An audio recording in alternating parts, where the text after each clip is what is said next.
I left my grandparent in front of their house and drove away.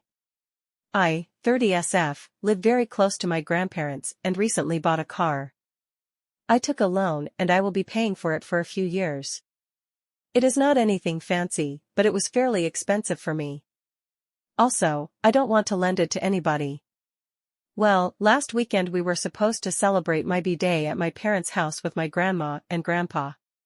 The deal was that I would pick up my grandpas, drive them to my parents, and then take them home, because they don't have a car and my grandma has problem walking, so public transport is not an option.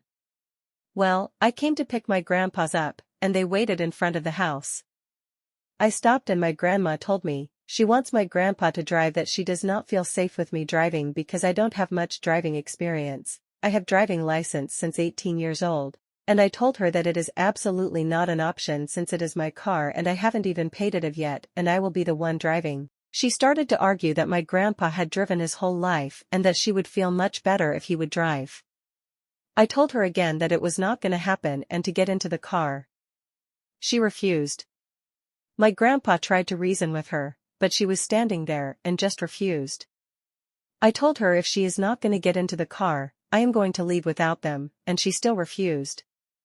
I offered to my grandpa to go with me, but he said that he is not going without her.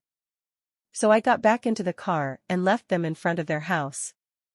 I know it might be petty, but my grandpa hasn't driven car for more than 20 years, had several eye surgeries, and is fairly in his 80s. Also, I don't think I am obligated to lend my car to anybody. My mom got very surprised when I appeared without my grandparents and called my grandma, who called me an idiot who left them in front of the house. And she thinks I should have just let my grandpa drive for the peace.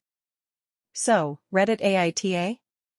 Edit, my grandpa has valid driving license, he got it renewed after his last eye surgery.